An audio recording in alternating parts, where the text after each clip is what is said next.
From monumental defensive structures to everyday inventions that many of us still use today. Stay tuned to number 1 to find out what made ancient China a sought-after trading destination.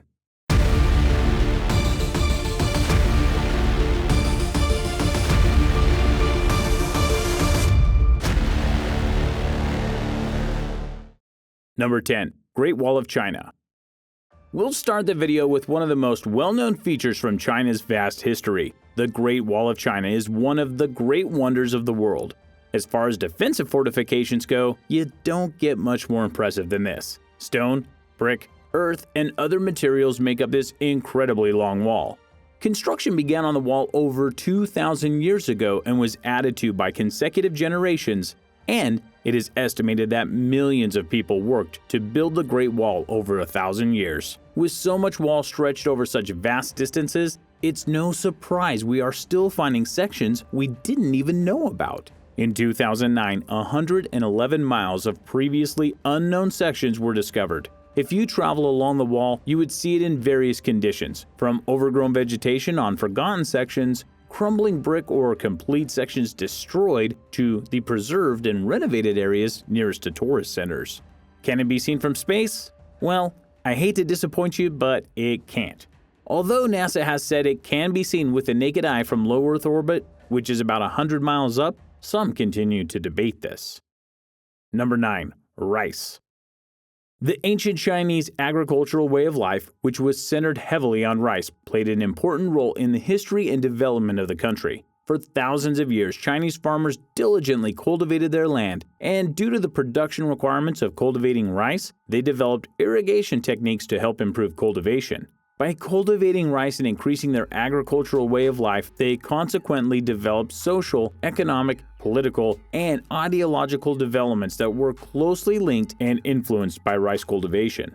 In some parts of China, they have also combined rice cultivation with raising fish in a rice-fish aquacultural system, a practice that is still widely used today. This sustainable and innovative choice ensures that rice protects the fish from the sun, and in turn, fish eat the weeds that would cause harm to the rice, as well as fertilizing the crop. Number 8. Foot binding. Chinese foot binding was a practice that Chinese women took part in, and we don't exactly know when and why it started. Some historians have dated its beginnings to sometime during the 10th century, but no one knows for sure who started it or why. However, it was highly likely that it was the male perception of beauty that helped sustain the practice. The process worked by very slowly forcing the form of the foot into a strange crescent shape over the course of decades. And it began while female children were young and their bones were still soft. First, the feet were submerged in hot water, and then the 4 smaller toes were tightly wrapped in cotton bandages, nestling them under the rest of the foot, and angling it in order to create some sort of half-moon shape. After that, they had to rinse, wrap, and repeat it for the rest of their life, every time making it a little bit tighter. If the feet were not cared for, like even cutting the toenails, it could result in swollen, pus-filled areas that created a horrible odor. In the worst cases, whole toes might fall off, and that wasn't the end of the effects on the body.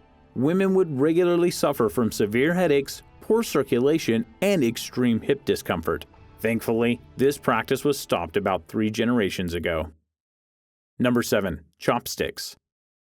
Today, chopsticks are the norm of any Japanese or Chinese restaurant, and many of us still struggle to work out exactly how to use them. As far as utensils go, they're not the easiest ones to use, but that is likely a view impacted by Western traditions. Nevertheless, it is something you can learn easily with enough practice, and once you do, there will be no going back. They are commonly made of bamboo, plastic, wood, or stainless steel, but they have also been made from porcelain, jade, ivory, silver, and even gold or titanium. They were first used over 200 years ago in the ancient Han Dynasty or Zhou Dynasty, and later spread to other surrounding countries. Today you'll find them in use in Cambodia, China, Japan, Korea, Thailand, and Vietnam in various styles and materials.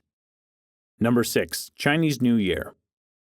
Chinese New Year, also known as Spring Festival, has a far-reaching history that dates back over 3,000 years ago. Although the specific dates are widely debated, it's generally believed that the origin of the festival can be traced back to the worshipping activities in China's ancient agrarian societies. Some state that a small-scale Spring Festival was celebrated as early as the time of the legendary sage emperors Yao and Shun. And historically, various Chinese dynasties celebrated the Spring Festival in different ways, and at times influenced each other and added certain customs and traditions to it. It wasn't until the Han Dynasty, which dates from 202 BCE to 220 CE, that the date for the ceremony was fixed, when Emperor Wudi commanded to use the lunar calendar. Due to its association with the lunar calendar, the date of the Chinese New Year actually changes each year, but it will always fall sometime between the 21st of January and the 20th of February. Over 3,000 years, the festival has changed and developed, and today it is celebrated by millions of people around the world, and not just by Chinese people. Before we move on, don't forget to like this video, and be sure to subscribe for more content by Zero to Hero. Number 5. Han Empire. The Han Empire had the longest duration of any empire, with a 2,100-year era of imperial rule. Even though the dynasty was interrupted by a coup in the middle called the Qin Dynasty and divided into two eras called the Western Han and the Eastern Han after the division, stability returned and the same clan continued ruling. Some have suggested that the Han Empire was much like the Roman Empire in size and population, when in fact, according to the census record, during the Western Han Dynasty, which lasted about 215 years, the population of the empire more than tripled to about 57,700,000 people. Sadly, in the last decades of the empire, the people were hit by devastating famines in the north and flooding along the Yellow River, which forced migration of many people, many of whom starved. In the year 194, there was even a great famine caused due to a plague of locusts, as well as numerous outbreaks of the plague itself. Number 4. Chinese bronze mirrors.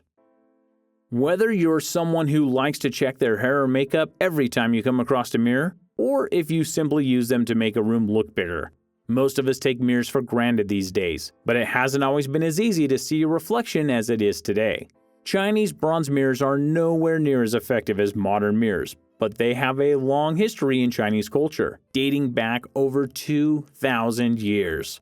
Although they were often placed in tombs, they were also used in the same way they are today, to allow people to look at themselves. They were also objects of art, and many often included spiritual, cosmological, and even magical meanings and functions. Unlike in today's age where mirrors may not hold much value, other than for their practical use, these objects were once valued gifts and used to create or cement family and political alliances. Number 3. Toilet paper. This next entry is one that many of us take for granted. Toilet paper. If you're fortunate enough to have a toilet and some toilet paper, you're better off than some people. But did you know that the Chinese first invented toilet paper somewhere around the year 600? Toilet paper was first used solely by the ruler and the highest of the elites, but as time passed, it became more widely used. Within a couple of centuries, vast quantities were needed for royal establishments and other wealthy households. Ironically, although we consider it a hygienic practice today, when some outsiders first observed its use, they were shocked at what they considered uncleanliness, and were confused that people did not wash themselves with water after using the restroom.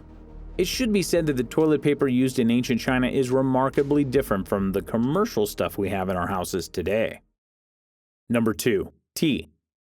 It is said that tea was discovered in ancient China by the Chinese Emperor Shennong in 2737 BCE. The story goes that Shennong liked to drink hot water, and one day he and his army stopped to rest, and his servant prepared hot boiling water for him. At this point, a brown leaf fell into the water, and the color of the water was changed into brown. The servant still presented it to the emperor, who drank it and found it refreshing. It was later used as medicine during the Han Dynasty, and hundreds of years later it became a beverage to be consumed socially. As with many drinks and foods still prepared today, tea was prepared much differently in ancient China than in today's world. Tea leaves were processed and compressed into a cake form, and then the dried tea cake was ground in a stone mortar, resulting in a powder that was then added to the hot water. Number 1. Silk. Some people state that the next entry on this list was the most zealously guarded secret in history. Silk production has had a long and colorful history unknown to most people. For centuries, the West knew little about the production of silk, but in Roman times, Pliny, a Roman historian, wrote about it in his work Natural History in 70 BCE. For more than 2,000 years, the Chinese kept the secret of silk all to themselves. Some of the oldest evidence for silk production dates back as far as 3000 BCE, with some suggesting even earlier dates. Literary sources offer more information about silk production, such as the belief that reeling silk and spinning were always considered household duties for women. As with many of the great inventions from ancient China and other ancient and classical civilizations, when silk was first discovered, it was reserved exclusively for the use of the ruler. Gradually, it became more common among the different classes in society. Believe it or not, silk just wasn't used to make clothes. It also has other uses like musical instruments, fishing line, bowstrings, and more.